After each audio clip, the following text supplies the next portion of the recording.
Hoy tenemos un gran invitado, es preparador físico de seleccionados nacionales mexicanos de karate, como así de básquetbol profesional, de racquetball, que ha estado pues participando con distintos países como España, Costa Rica y Estados Unidos, que además es metodólogo e investigador del alto rendimiento deportivo. Él es Nairo Domínguez. Bienvenido, Nairo, a Zabala Alex. Muchas gracias, Luis. Para mí es un honor poder compartir contigo y con tu audiencia esta parte de un poquito de la experiencia que tenemos y pues el honor es mío de estar aquí contigo. Me gustaría iniciar hablando sobre tu carrera deportiva. Has sido campeón nacional, has tenido medalla de plata centroamericana, has tenido resultados también en el Open de Estados Unidos.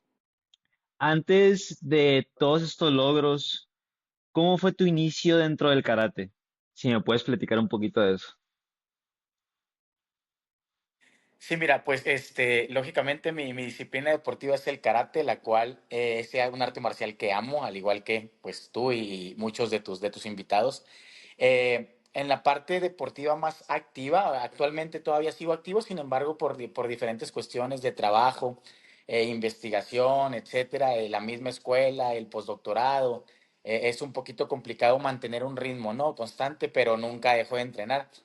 Tuve la oportunidad de ser medallista panamericano, medallista de plata panamericano, juvenil, aunque fue cata por equipos. En lo individual, fui subcampeón centroamericano en el Campeonato Centroamericano y del Caribe del 2019 en San José, Costa Rica. Fui campeón del US Open ese mismo año, en el 2019, logrando estar a su vez en el equipo nacional.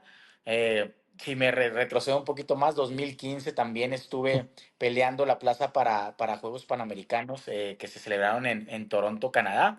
Nos quedamos ahí a una ronda de poder haber ganado esa plaza. Competimos a su vez en el mismo Panamericano en ese año de la especialidad. Entonces, pues creo que tenemos ahí poquita experiencia con esa cuestión y pues lógicamente actualmente trato de pasar esa experiencia o ese conocimiento adquirido tanto a nivel competitivo como a nivel personal con los atletas que ponen sus sueños en mis manos para poder ayudarles a que logren esas metas tan tangibles que a veces no son fáciles de alcanzar, pero siempre con la mentalidad de lograrlas. Y al momento que te dices a ti mismo que alguien te recuerda, pues lo que tú me estás mencionando, que fuiste subcampeón centroamericano, en un panamericano, eh, ¿cómo fue ese momento de ver, pues, la bandera de México en el podium y quizás decir, ah, es por mí este logro, es por mí que mi bandera, que mi país está dentro de pues, con los demás países que están destacando en ese momento?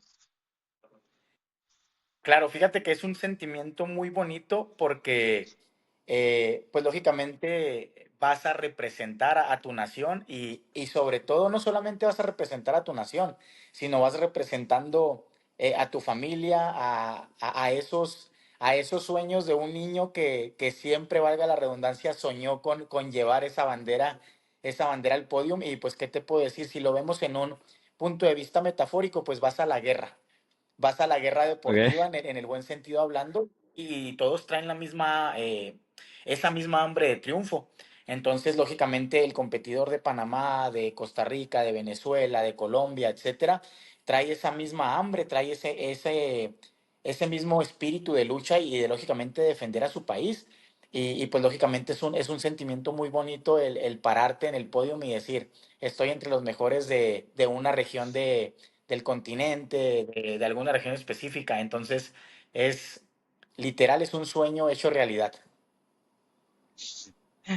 Y pasando pues estos grandes momentos, estas competencias y que has tenido otras que seguramente te han dejado pues muchas enseñanzas importantes.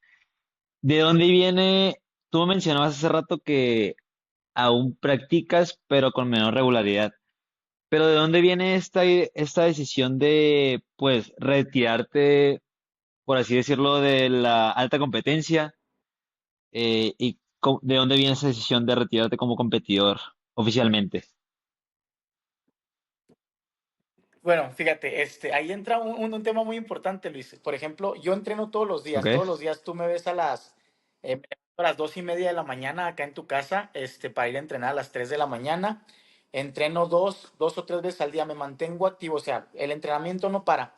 Y como tal, Sí. te podría decir que no estoy retirado aún oficialmente, o sea, Ok.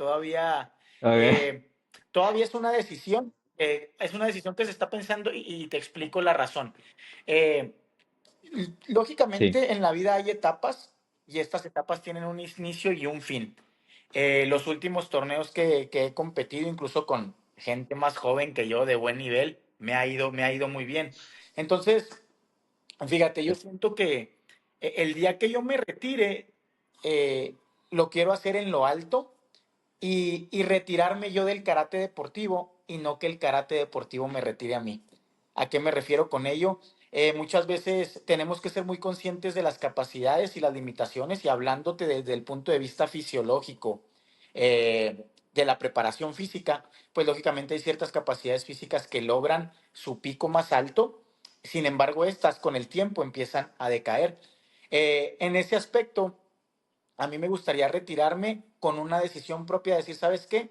Yo ya logré lo que quise, lo que no pude lograr, también estoy satisfecho porque siempre puse el máximo en cada uno de los entrenamientos, me levanté temprano, busqué ese sueño. Y en ese aspecto, Luis, cuando yo decida retirarme, ya va a ser definitivo, es decir, no va a haber un segundo aire. No va a ser, yo Ok. respeto mucho a quien lo hace, ¿verdad? Cada quien tiene Sí, sí. su perspectiva y es muy respetable. No obstante, el día que yo diga karate deportivo, muchas gracias por todo, yo ya no voy a volver a pisar un tatami deportivamente hablando. Entonces, esa Ok. decisión todavía no llega del todo, pero también tengo que ser muy realista. Si nos vamos de aquí a acá, inicio y fin, esa etapa ya está muy cerca de llegar. Y te voy a decir algo, no por falta de capacidad física ni de ganas, pero sí por cuestión de prioridades que ahorita, pues yo creo que es algo fundamental en estar tomando esas prioridades de, bueno, el trabajo, eh, el de investigador, el ser preparador físico, el tener un negocio, entonces las prioridades van cambiando, pero el amor al karate no cambia. Y ahorita que mencionas eso de que aún no tienes, pues como tal, ya decidido el retiro, eh, ¿qué es en sí lo que mm, podríamos llamar lo que estás buscando a nivel competitivo o que te gustaría o que te hiciera falta lograr ahorita? Mira, yo creo que mm, desde que yo inicié en este bonito arte marcial, creo que superé las expectativas que yo tenía de lograr cosas. Al menos hablándote de aquí en Chihuahua, he sido el primero que ha estado en la selección nacional mayor, que ha ganado el US Open en adultos. Entonces ya he marcado mi historia, no por complacer a los demás. Entonces fíjate Sí. que a mí me gusta mucho los retos y ahorita el nivel del karate, hablando del contexto mexicano, creo que es un nivel muy bueno. Entonces, pues la mayoría de los muchachitos que andan en primer lugar, rankeando, pues son jovencitos de 23, 24 años. Estoy hablando de 10 Sí, años de diferencia. Entonces, me gustaría regresar a un nacional, poderlo ganar, y decirme frente al espejo a mi familia, decir, ¿sabes qué? La edad es solamente un número, no hay límite. Entonces sería para mí muy sí, sí. satisfactorio, que muchachos que son mucho más jóvenes que yo, poder llegar, poder ganar y ahí decir, ¿sabes qué? Creo que no tengo nada que demostrarle a nadie, más bien es por demostrarme a mí y yo creo que esa sería como la cerecita en el pastel que me haría retirarme a gusto, aunque también te podría decir lo siguiente, Luis, si yo me retirara en este momento y volteara hacia atrás a ver mi carrera deportiva, yo estoy muy satisfecho. No, yo estoy muy satisfecho tanto con las victorias y más aún, te lo puedo decir, a lo mejor contradictoriamente se escucharía más con las derrotas, porque las derrotas fueron las que me forjaron para ser un mejor deportista, un mejor ser humano y sobre todo la mentalidad que tenemos los atletas, que es siempre ir hacia adelante. Y en ese aspecto me gustaría aportar algo aquí en tu espacio. Eh, Sí, Muchas veces, Luis, no es la medalla, es el proceso. Entonces, el hecho de ok. yo levantarme cada mañana, de poder hacer lo que amo, de poder entrenar como yo quiero, yo ya gané. O sea, yo ya gané el hecho de que seas un ser humano ordinario, pero con actividades extra de lo ordinario. Yo ya gané. O sea, hacer lo que me gusta, poder haber viajado, transmitir lo que yo quiero, independientemente que hubo competencias que perdí a la primera ronda, como muchos, donde mis expectativas eran altas, yo gané en esas competencias. Y ahorita te puedo decir que independientemente del resultado deportivo, un atleta tiene una mentalidad de hambre, una mentalidad de triunfo. Y muchas veces el triunfo, Luis, no está en las medallas. Deportivamente hablando, sí, los números son muy fríos. Primero, segundo y tercero. Si estás en el podium, ganaste. Y esto también es algo diferente, ¿no? Porque gana nada más el que queda en primer lugar. Los demás quedan en un lugar de la competencia.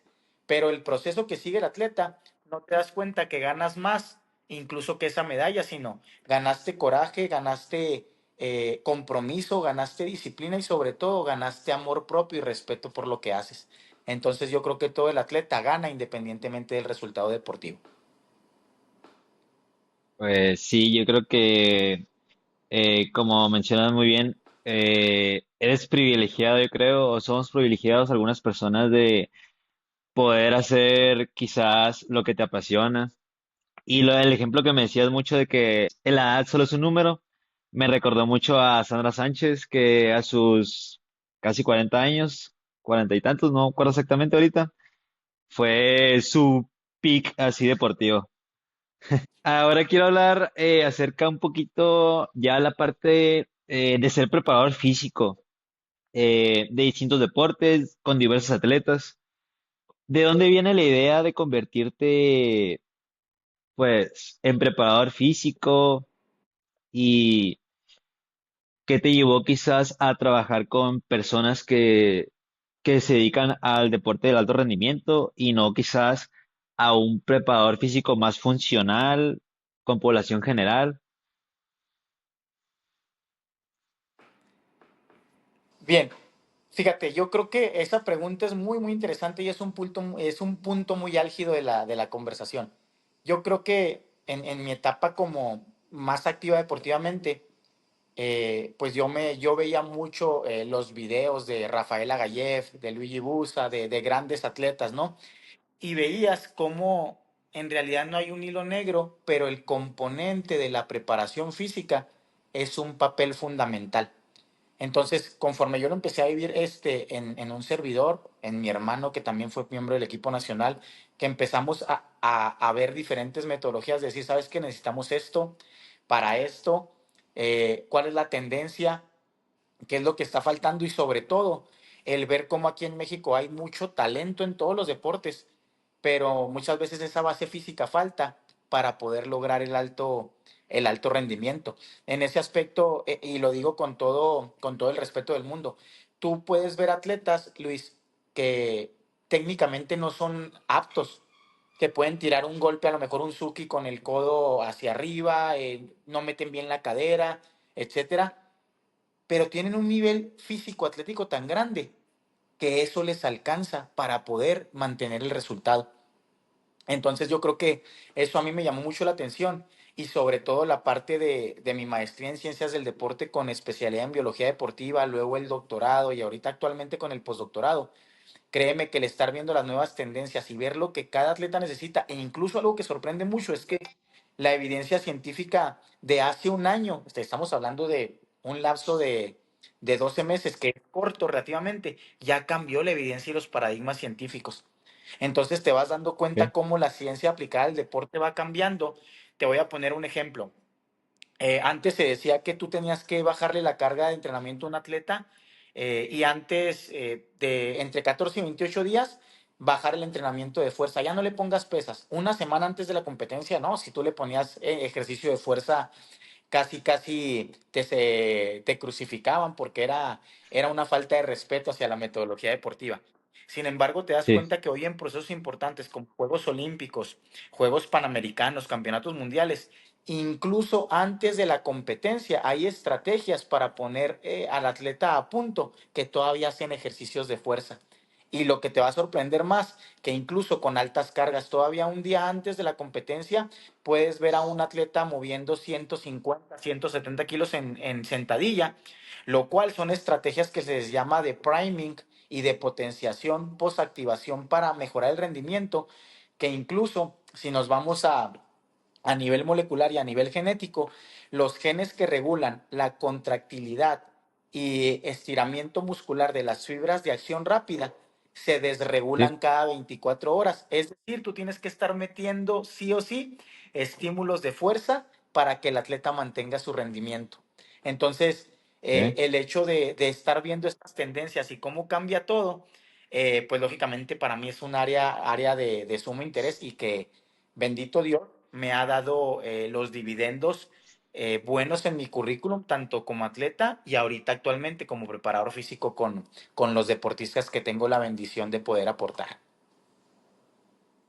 Y como mencionas, estos conocimientos que tú vas adquiriendo, tanto como investigador, como docente, como atleta, eh, ¿se te hace complicado, por ejemplo, tú estar investigando tal metodología o tal modelo de entrenamiento? ¿Se te hace complicado aplicarlo más en ti que en otros atletas o no te ha pasado eso? O sea, de que estés investigando, estás haciendo las Wow, cosas y, y en ti, y si lo apliques en otros atletas como es y no en ti como tal. ¿Pudiera haber pasado eso? fíjate que es una pregunta, Luis, bien interesante. Yo tengo una frase que mi mamá siempre nos dice a mi hermano y a mí. Lo que no he vivido, no lo puedo enseñar. Para enseñar, tengo que vivir y para vivir, tengo que experimentar. Entonces, algo que te puedo decir que lo digo con orgullo y que sí me jacto de ello, es que yo nunca he puesto en un atleta, Luis, algo que no he experimentado yo. ¿Por qué Ok, razón? Porque con qué cara le digo al atleta, vamos a hacer un ejercicio orientado hacia la capacidad y potencia metabólica, donde vamos a trabajar 30 segundos de máxima intensidad con encadenamientos, con ataques, donde literal tus pulsaciones llegan incluso arriba del 100% teórico, donde literal el atleta termina y traes esa sensación de querer vomitar. Yo no puedo exigirle al atleta algo que yo no sé cómo se siente, que yo no he experimentado, porque yo estaría cayendo en una falacia de enseñanza y de querer decir cómo hacer algo cuando ni siquiera sé el fundamento. Entonces, fíjate, con eso que tú comentas de los modelos, actualmente en karate no hay un modelo de entrenamiento publicado. Solamente es el de un servidor que se titula Modelo de Entrenamiento Híbrido Complejo, que ese lo publiqué, lo patenté y lo apliqué con sí, uno de mis atletas medallistas de Juegos Panamericanos, con Carlos Villarreal, el Pompín de Monterrey, sí, sí, sí que lo en el digo. proceso de Juegos Panamericanos del 2023 fue la única medalla en los hombres. Y con él me dio la confianza a una serie de conocimiento y como todo, Luis, a prueba y error de decir, esto nos funcionó, ok, vamos a modificar este esquema y logré armar ese modelo de entrenamiento, lo cual pues me siento muy orgulloso porque no solamente lo aplico al karate, sino a hacer modificaciones que me han funcionado hacia los otros atletas. Y una de las características de este modelo, Luis, es que cuando publicamos el estudio, nos atrevimos y nos lo aceptaron a poner tres nuevas taxonomías en el deporte. Número uno, la nueva clasificación de la fuerza. La fuerza es una capacidad física, Luis, que es determinante en todos los deportes e incluso en la vida diaria. Si tú no eres fuerte, no vas a ser capaz de subir unas escaleras, no vas a ser capaz incluso de poder frenar en el coche, etcétera. Entonces, a nivel deportivo, el término de fuerza se quedaba un poquito ambiguo porque decía, fuerza es la capacidad de producir tensión en las fibras musculares y activarlas. ¿Y qué pasaría, Luis, si yo te digo que al momento de estar gesticulando y platicando contigo, yo estoy activando las fibras musculares? Entonces, lejos de ese término deportivo, necesitamos una taxonomía más profunda y nos atrevimos a decir, en este caso tu servidor, que la fuerza es un proceso neural, fisiológico, eléctrico, químico, bioquímico, metabólico, mecánico y muscular, con el objetivo de activar y estimular las fibras musculares para producir tensión y vencer una resistencia interna o externa y lo más importante, en presencia o ausencia de movimiento. Entonces, es una clasificación o es una definición que te lleva con todos los procesos de fuerza que requiere un atleta. A su vez, ¿qué es lo que nos dicen muchos modelos de entrenamiento, los cuales también se respetan, aclarando porque son la base de lo que tenemos ahorita? Pero te obligaban a tener etapas de preparación general y específica muy grandes. ¿Por qué razón te decían, sabes que vamos a tener una etapa general de 3 meses y luego una etapa de transición y una etapa competitiva y precompetitiva o de pérdida de la forma deportiva? Eso se podía antes, Luis, pero si ahorita vemos las necesidades de los deportes, que si lo vemos a nivel nacional, incluso en karate, los atletas están compitiendo cada mes. Sí. Entonces, de ahí surgió esa parte, esa necesidad y a nivel mundial de decir, yo tengo que mantener el estado de forma óptimo de mis atletas para que dure todo el año. Entonces ahí fue como que empezó la mente a decir, ¿sabes qué? No, yo no puedo trabajar esto. ¿Y por qué se llama modelo de entrenamiento híbrido complejo? Híbrido porque en una sola sesión, Luis, en comparación a otros modelos, yo trabajo fuerza, trabajo potencia, trabajo pliometría, trabajo capacidad energética, trabajo capacidad físico-técnica o incluso en una sola sesión el conjugar todas estas capacidades físicas. Es decir, un atleta no puede trabajarte la fuerza de manera aislada. ¿Por qué razón? Porque la fuerza te exige coordinación intramuscular e intermuscular. Entonces ahí ir encadenando de un ejercicio de fuerza hacia un ejercicio técnico.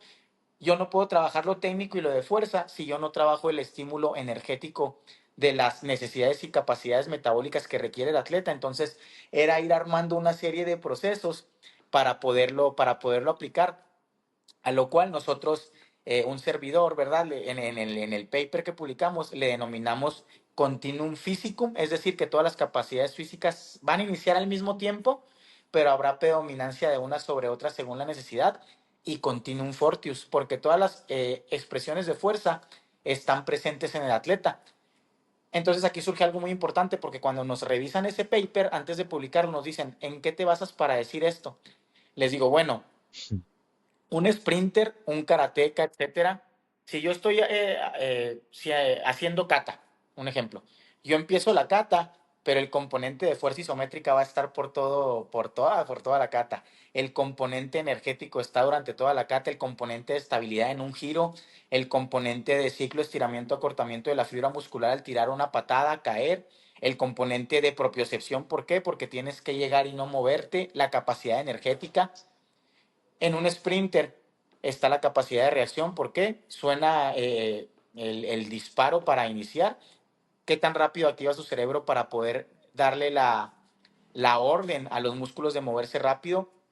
La potencia, y no solamente la potencia, mantener esa potencia, esa resistencia a la pérdida de la concentración. Entonces, fíjate que algo interesante es que como el cuerpo humano es un sistema muy complejo a nivel fisiológico y metabólico, no puedes decir que lo que te funciona a ti me funciona a mí. Entonces, esto era muy interesante porque logramos acoplar todos estos términos en la preparación física para los atletas de alto rendimiento. Y de hecho tenía yo preparada una pregunta sobre eso, sobre el método de entrenamiento de complejo, híbrido complejo. Eh, Ahorita que me estás platicando todo esto, un poquito más la parte técnica de las ciencias del ejercicio. ¿Desde hace cuánto estás estudiando este modelo, o este método, perdón? Eh, ¿Hace cuánto más o menos pues estás estudiando? Porque no creo que haya sido a lo mejor ya tienes algunos años, O me equivoco, no sé. Sí, no, no, de hecho, Luis, la publicación se hizo 2024, si no me equivoco, que fue en enero. Sin Sí, embargo, te estoy hablando que para llegar a esa publicación y ese punto, ese pico, esa cúspide, pues te estoy hablando que empecé a experimentar aproximadamente desde el 2015. Es decir, casi 10 ok. años de estar fundándome, de estar aplicando, de estar entendiendo.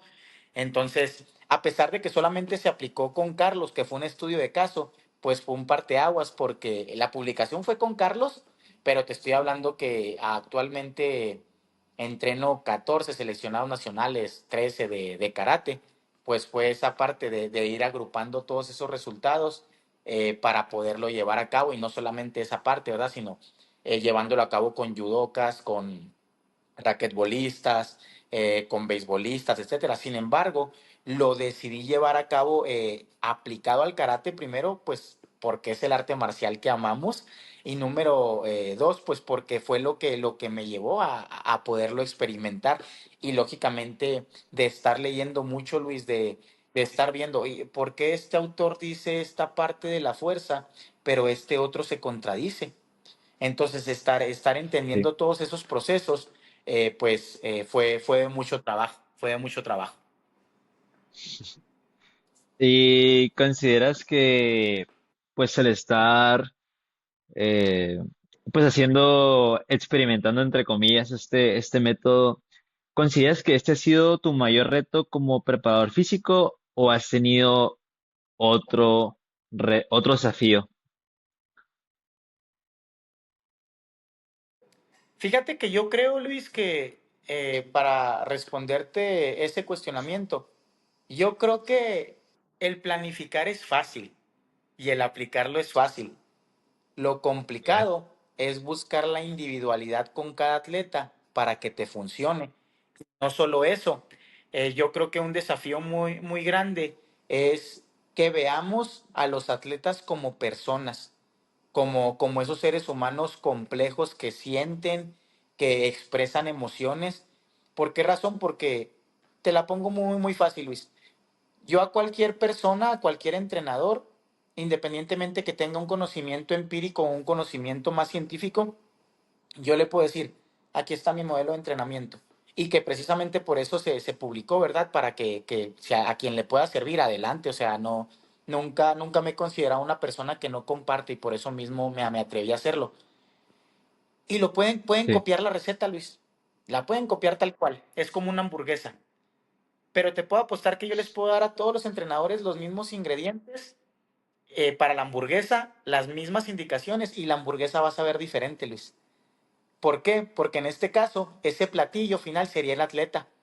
Y yo tengo que conocer si mi atleta viene triste el día de hoy, si mi atleta emocionalmente está pensando tirar la toalla, el cómo poder aplicar un entrenamiento y entender también que el entrenamiento no es cuadrado, Luis, ¿a qué me refiero? Es que el libro y el entrenamiento híbrido complejo dice que hoy tocaban 4 series de 3 repeticiones al 90% con una transferencia directa hacia la derivación técnica.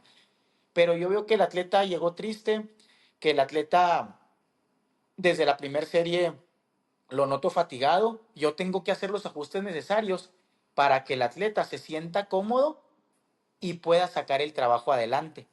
¿Por qué razón? Como te lo digo, somos seres muy complejos y entender a nivel fisiológico cómo está esa función, valga la redundancia, a nivel muscular, a nivel cardíaco, a nivel pulmonar, a nivel del sistema nervioso central, si el atleta trae un estrés, si al atleta, algo muy importante, que ha entrenado mucho y muy disciplinado, pero los resultados no se dan, que suele pasar.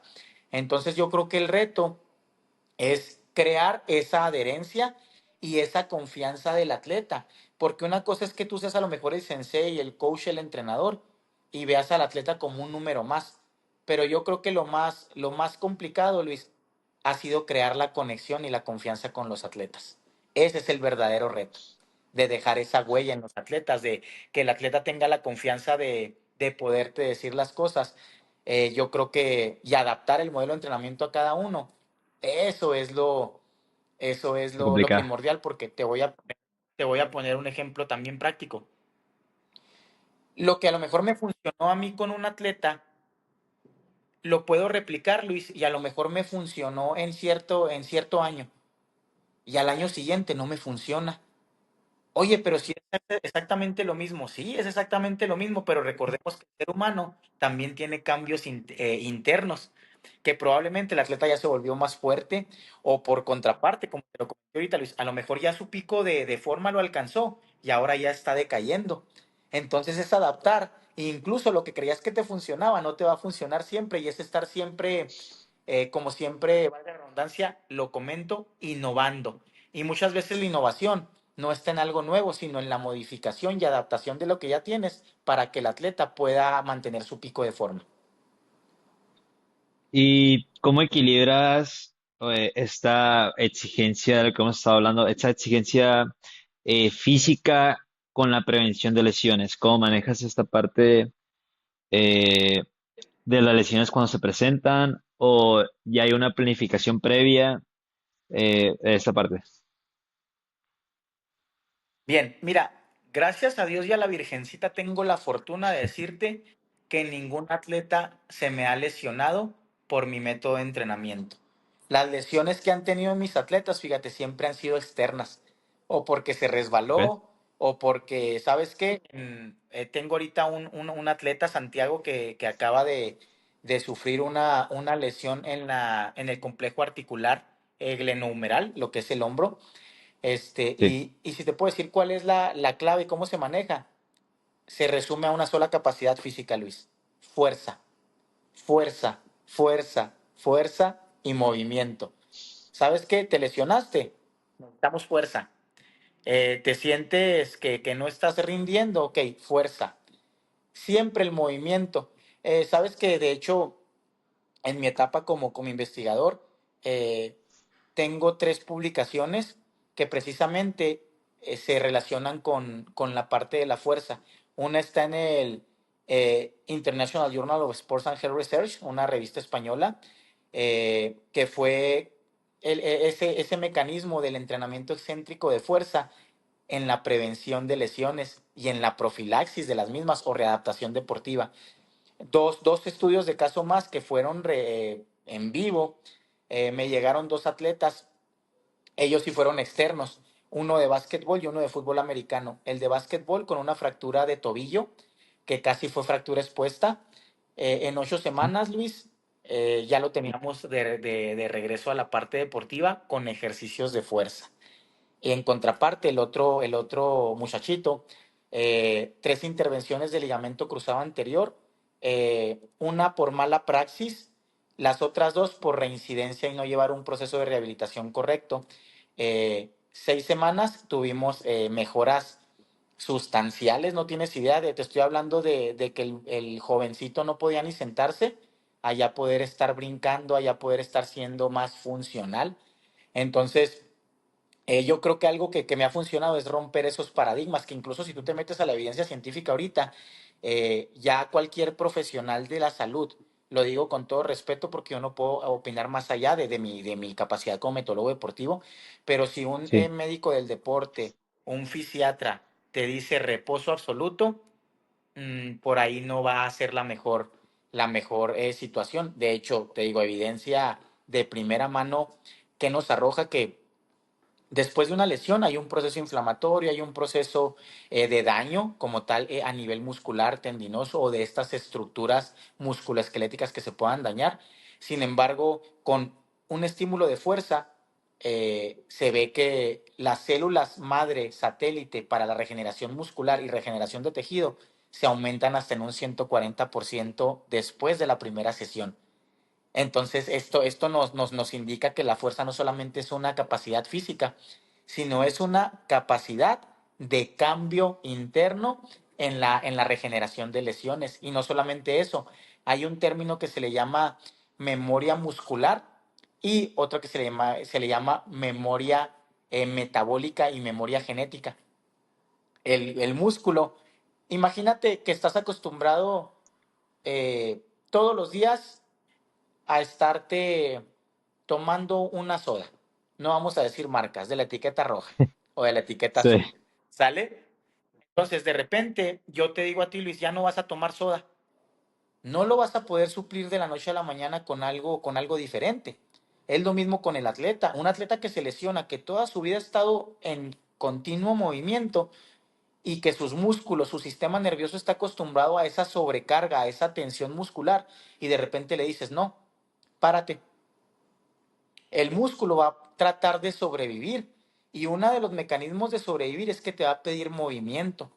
De lo contrario, haz de cuenta que tú al músculo lo estás atrofiando más cuando lo dejas en reposo que cuando metes una serie de cargas y ejercicios en el índole terapéutico de manera progresiva, de manera planificada y ir estimulando poco a poco esa capacidad contráctil o elástica de las fibras musculares. Y aquí entra también otro punto que te quiero compartir.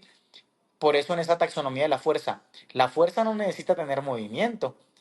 Yo puedo trabajar con acciones de índole isométrico en el rango de movimiento específico sin que haya dolor. Y me dicen, pero es que ¿cómo vas a producir fuerza? Si yo, por ejemplo, en este momento, Luis, te pongo a empujar la pared, no la vas a poder mover, pero estás generando fuerza y tus músculos lo están percibiendo como un estímulo. Entonces, aquí no es tanto si hago movimiento o no, sino es lo que voy a estimular con esas acciones que yo busco. ¿Y qué opina acerca de, por ejemplo, a mí me han mencionado de que existe, pues obviamente la fuerza muscular de las fibras musculares, pero también no sé si es lo mismo o no sobre la fuerza que hablan sobre la fuerza articular, una cosa así.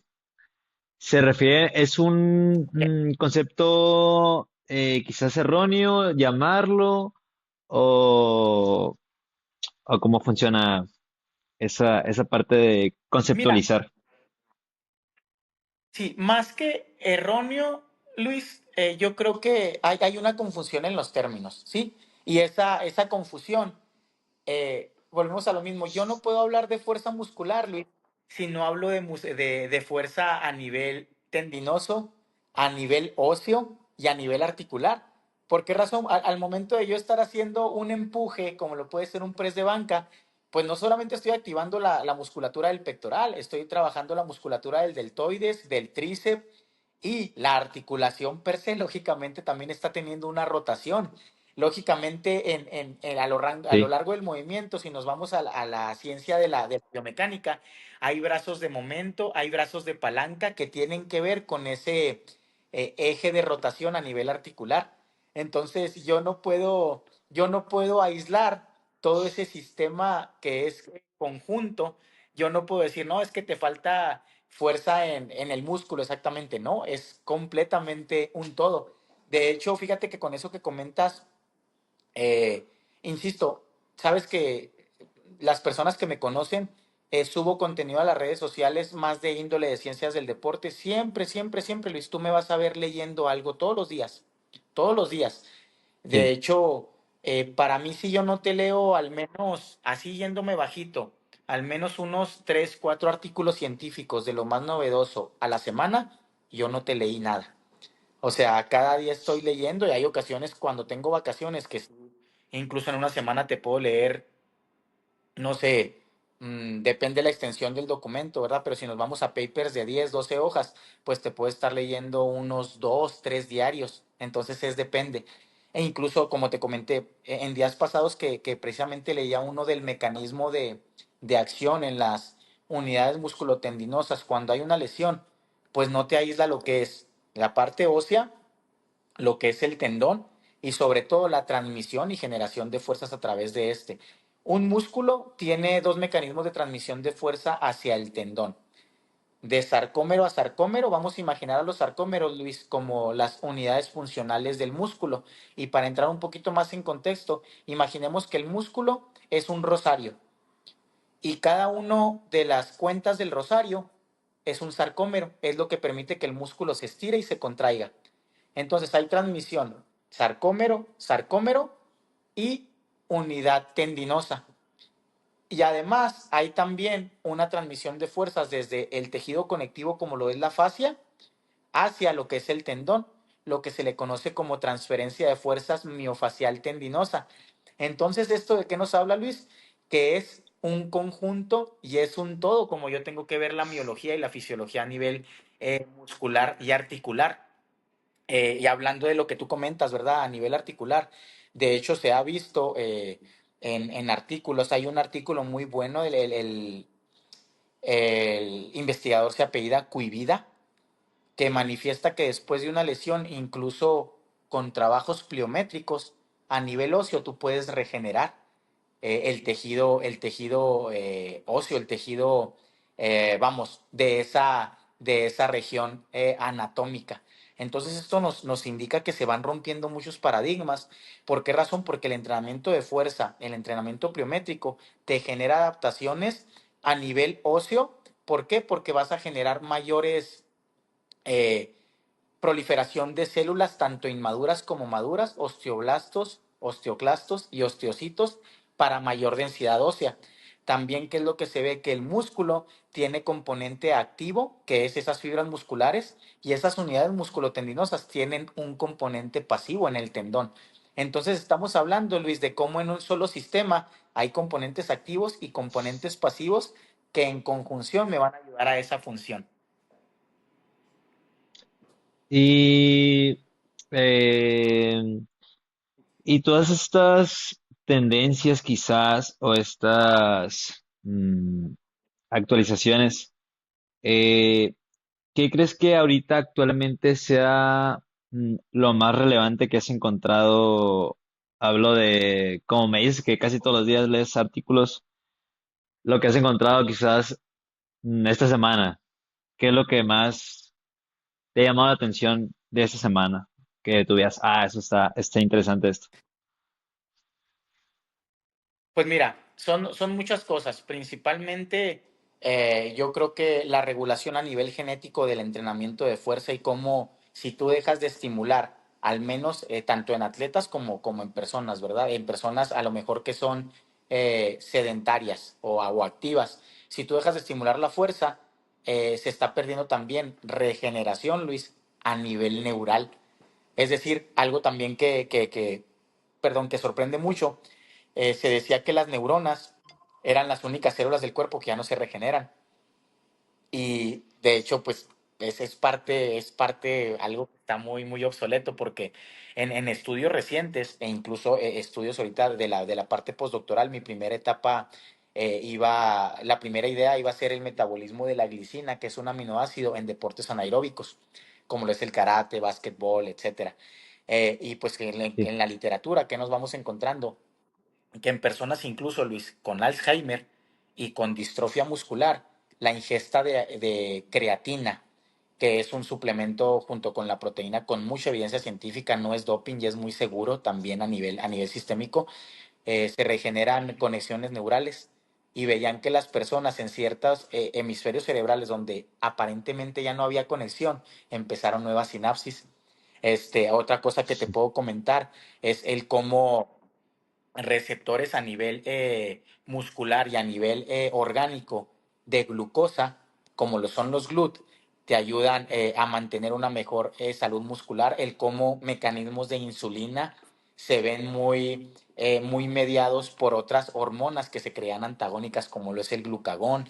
¿Qué más te puedo contar de esta semana que hubo relevancia a nivel del metabolismo energético, del cómo tú puedes determinar ciertas modalidades de entrenamiento bajo una cantidad de concentración, valga la redundancia, de lactato, y no siempre esto te está regulando o hay relación directa con el consumo máximo de oxígeno, que antes sacaban relaciones directas y ahora no. O sea, puedes tener un atleta que tal vez su consumo de oxígeno no es tan bueno, pero a nivel muscular está tan apto que ante altos niveles de lactato sigue funcionando. Entonces, son muchas cosas, Luis, o sea, lo que te Sí, sí. podría decir, pero lógicamente, entre lo más destacado, pues yo creo que es, e insisto, y soy un ferviente defensor del entrenamiento de fuerza como capacidad física determinante, y no solamente en los atletas, sino en las personas las personas que buscan mejorar su funcionalidad. Otro término que te podría explicar, que precisamente lo platicaba ayer en el coloquio de investigación con los maestrantes, el cómo a una persona mayor, un grupo etario arriba de 65 años, tú estás obligado a ponerle ejercicios que activen rápidamente sus fibras musculares. ¿Para qué? Muchos investigadores dicen es que la sarcopenia es la pérdida involuntaria de músculo. Pero no es solamente la sarcopenia, Luis, porque yo puedo tener masa muscular, pero si mi masa muscular no es funcional para las demandas que yo requiero, pues de nada me va a funcionar. Y volvemos a eso mismo. Se ha visto en la evidencia científica que a personas mayores tú puedes estimularle las fibras musculares para producir fuerza en ventanas debajo de 250 milisegundos, es decir, la cuarta parte de un segundo. Y esto se ha visto que mejoran su calidad muscular y aumentan masa muscular. Cuando lo que te dicen muchas personas, no, ¿cómo vas a poner a una persona de la tercera edad a hacer un ejercicio de carácter explosivo, de carácter balístico? Lógicamente, te digo, son muchas tendencias que te lo puedo decir con Sí. mucha certeza, Luis. Lo que te estoy platicando ahorita, probablemente, si el día de mañana me vuelves a dar la oportunidad de estar en tu espacio, probablemente te voy a decir, Luis, ¿te acuerdas lo que platicamos hace un año, hace tantos meses? Pues ya se derrocó y hay una controversia. Entonces, por ello, la importancia de estarte actualizando. Bien. Y ahora quiero retomar un poquito el tema de estar trabajando con deportistas no solo mexicanos, sino de diferentes países. Eh, ¿Qué aprendizajes te han dejado ellos, especialmente los atletas? ¿Ha habido algún atleta que te ha dejado alguna enseñanza que quizás haya pues destacado? Platicar un poquito de ese tema. Bien, pues fíjate que sí hay varios atletas que me han dejado mucha enseñanza, y sobre todo de comprender cómo el nivel deportivo mm, y el alto rendimiento, Luis, como tal, eh, y lo digo así abiertamente, el alto rendimiento no es sano. No es sano ni Sí, a nivel físico, ni a nivel emocional. Y no es para todos. O sea, el atleta del alto rendimiento tiene que ser una persona muy fuerte, muy fuerte. Yo independientemente de las creencias y los credos de cada persona, algo que trato de inculcar en los atletas es tengan mucha fe en lo que usted crea, en el universo, en Dios, en la Virgen, en el karma, en las leyes de lo que usted piense. Pero fíjate que algo que me dejó mucha enseñanza hace poquito, dos atletas, pero voy a hablar de uno de ellos específicamente. Este, en la Olimpiada Nacional pierde. Y yo siempre les he enseñado que no tenemos que buscar pretextos. Si perdimos, perdimos y hay que buscar lo que podemos mejorar. Que el jueceo estuvo, no puedo decir mal porque es un deporte de apreciación, pero tal vez sí hubo ciertos detalles que se pudieran interpretar como por el ángulo del juez, etcétera, pues puntos que no dieron. A todos nos pasa. sí. Entonces pierde, está muy triste, muy sensible. Y yo le dije, sigue el pana. Le dije, en el pana vas a ganar tu quinta medalla panamericana. Gana el panamericano y actualmente es 5 veces campeón panamericano. Entonces, esa etapa de resiliencia, pero a la vez de dolor, ¿por qué razón? Para la gente es muy fácil hablar, Luis. ¿Cómo es posible que eres 5 veces campeón panamericano y no puedes ganar un oro en la Olimpiada Nacional?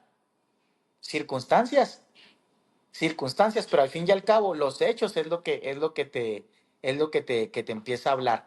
Otro atleta, muy amigo mío, Miguel Garibay.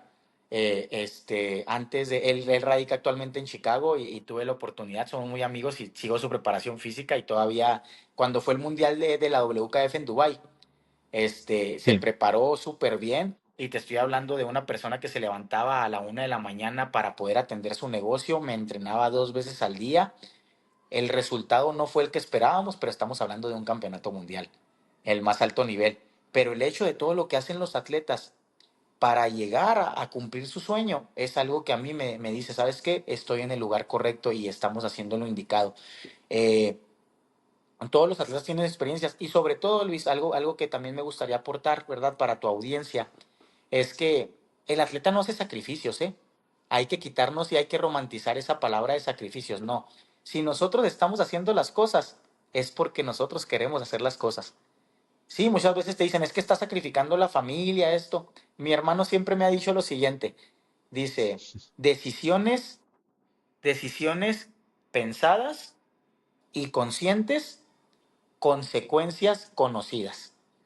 Es decir, antes de yo entrenar y de meterme al alto rendimiento, yo era muy consciente de que iba a dejar de ver a mi familia, que iba a dejar de pasar cumpleaños con mi mamá, que iba a dejar de tal vez disfrutar una etapa de la juventud por perseguir un sueño. No fue un sacrificio, fue una decisión y una elección.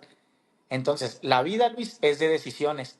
Entonces, pero algo que sí te puedo decir es ver cómo todos los atletas se comprometen tanto para perseguir un sueño y que es algo que yo admiro mucho, Luis, porque no solamente es la preparación física, hay muchos factores.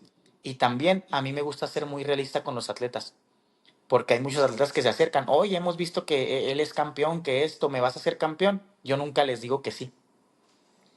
Yo les digo, mira, yo no te puedo prometer que te voy a hacer campeón y tampoco te puedo prometer tiempo, porque el proceso de cada uno, me han tocado atletas que llegan conmigo, Luis, y a los 3 4 meses ya dieron un salto tremendo, como hay Sí. atletas que han tardado 2 años en dar resultado, uno de ellos es un alumno directo mío, 2, casi 3 años de Ángel para lograr llegar a la selección nacional y de estar perdiendo en cada torneo a la primera, segunda ronda.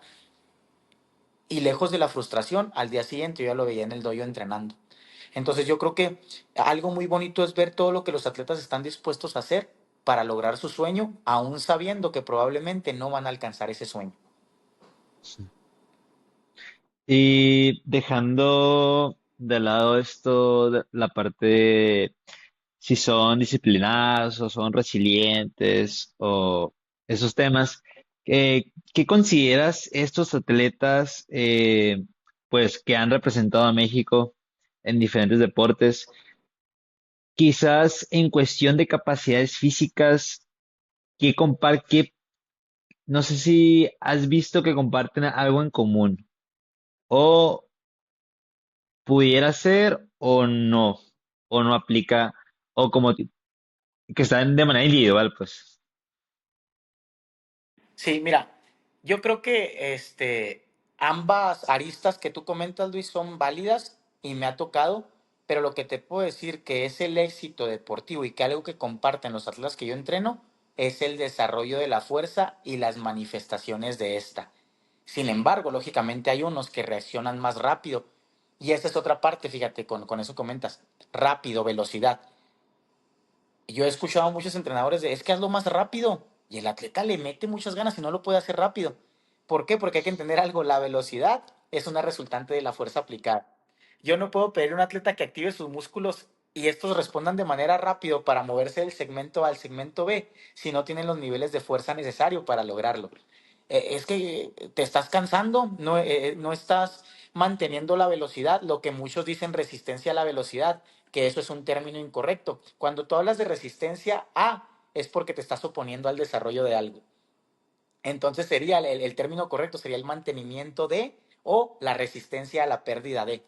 Entonces yo creo que algo que, insisto, la fuerza, Luis, la fuerza es algo que comparten mucho y la manifestación de esta en una capacidad de salto.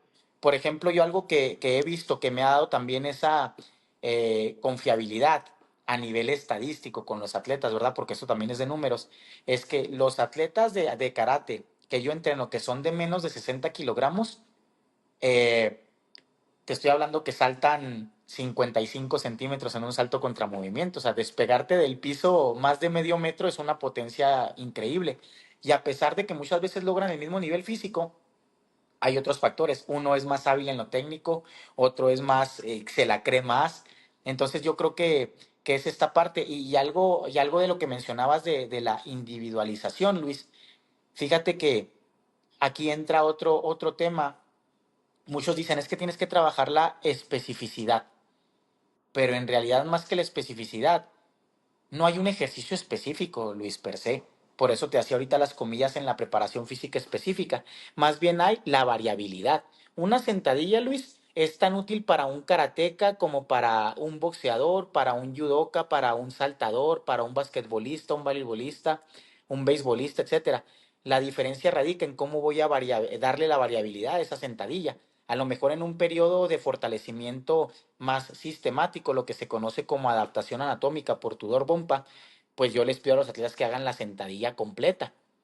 En una etapa ya previa a la competencia, ya trabajo esa misma sentadilla, pero con ángulos de flexión articular más, lo más idéntico posible a lo que van a hacer ellos en el deporte. Entonces, no hay como que algo que te diga que hay una individualización así de manera súper exacta, ¿no? Porque pueden todos los Sí, atletas sí. hacer sentadilla, solamente le damos la variabilidad a lo que el atleta necesita. Y aquí para responder tu pregunta, si yo tengo un atleta que tiene la palanca articular o su fémur, lo tiene más largo que otro, a él no le voy a poder aplicar una sentadilla profunda porque precisamente por ese largo de esa palanca articular, él va a tender a activar más los isquiotibiales que los cuádriceps. Entonces tengo que buscar otra serie de estrategias. Pero de ahí en más, yo creo que es más que nada, yo siempre tengo un dicho, Luis, es que la planificación es el arte científico de poder organizar tus cargas, volúmenes e intensidades del entrenamiento para poder improvisar. Y muchos se sueltan riendo, pero el entrenamiento, Luis, muchas veces es una improvisación de lo que ya conoces. ¿Sabes qué? Oye, viajamos, no sé, a la Premier League de Marruecos y me ha tocado con algunos atletas de otros países. Oye, Nairo, en el gimnasio no hay una barra, pero tenemos esto. ¿Sabes qué? Pues improvisamos. ¿Qué puedo estimular que pueda generar los mismos efectos que yo busco? No tengo barra, pero tengo mancuernas. No tengo una valla para saltar, pero sabes que tienes el banco, tienes unas botellas, o sea, es aplicarlo como tal, más que nada. Bien. ¿Y has pensado alguna vez en cómo te gustaría ser recordado? ¿Cómo te gustaría que recordaran a Nairo Domínguez? Bien, ¿cómo me gustaría ser recordado? Yo creo que hay una palabra que me gustaría, más que nada, disciplinado, y si de ahí te decanto otras, sería comprometido, eh, noble y sobre todo alguien muy, mm, ¿cómo te digo? Que siguió siempre, independientemente de las circunstancias y las consecuencias, siempre siguió su honor y sus principios como ser humano, la dignidad como ser humano. Yo creo que me gustaría ser recordado así y te digo, sobre todo, o sea, te podría decir disciplinado, porque si de algo me puedo jactar es de la disciplina que yo tengo para hacer mis cosas, como te lo digo, o sea, levantarme a las 2:30 no siempre es fácil. Hay veces que el cuerpo te dice y la mente, oye, quédate otro ratito. Pero volvemos a lo mismo, Luis, ¿con qué cara yo les exijo a los atletas si yo no soy una persona disciplinada? Entonces yo creo que Sí. disciplinado, disciplinado, esa es la parte que me gustaría ser recordado como tal.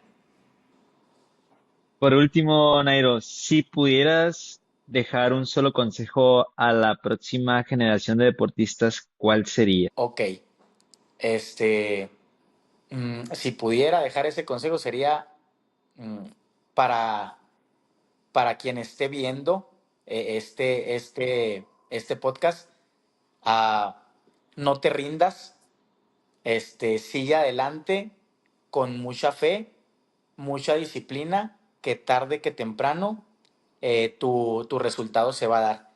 Nunca dejes de luchar por el objetivo que tú tienes en tu vida y sobre todo que en esta vida solamente estamos de paso. Entonces, haz las cosas buenas y también haz las cosas que te hagan equivocarte. Equivócate 1000 veces y tropieza porque eso te va a ayudar a agarrar experiencia para llegar a tu meta y entender que el camino al éxito nunca va a ser en línea recta, ni en la parte moral, ni espiritual, ni en la parte deportiva. Vas a tener muchas subidas, muchas bajadas y en el mismo deporte, cuando tú te mantienes en la línea recta, muchas veces te vas a encontrar con trabas que están fuera de tu alcance, pero sigue adelante. Yo creo que, y esto es del doctor Christian Barnard, es una frase que me gusta mucho, que fue el primer cirujano en realizar una operación a corazón abierto, que él dice, o decía, la carrera de la vida no la gana el más rápido, el más alto o el más fuerte. La gana el que tiene la voluntad y cree que puede hacerlo. Entonces, que te mantengas enfocado y tus sueños se van a cumplir, pero siempre, como les comento, lo que muchos llaman sueños se hacen realidad trabajando de manera despierta para lograrlos. Eso sería lo que les diría, Luis. Agradezco tu tiempo por aceptar la invitación. Eres pues un ejemplo a seguir del mundo de las ciencias del ejercicio, del deporte y pues muchas gracias por estar aquí. No, al contrario, Luis, muchas gracias por tu espacio. También exhortarte a que sigas adelante con este tipo de programas, de podcast que pueden acercar más a la gente, porque te puedo asegurar que va a haber niños o incluso gente ya adulta que va a ver tu podcast y se pueden motivar para poder lograr algo. Y yo creo que si logras tú como anfitrión, como host, dejar una semillita ahí, yo creo que ya lograste mucho más que 1000 vistas en las redes sociales. Sí, sí. Sale, muchas gracias.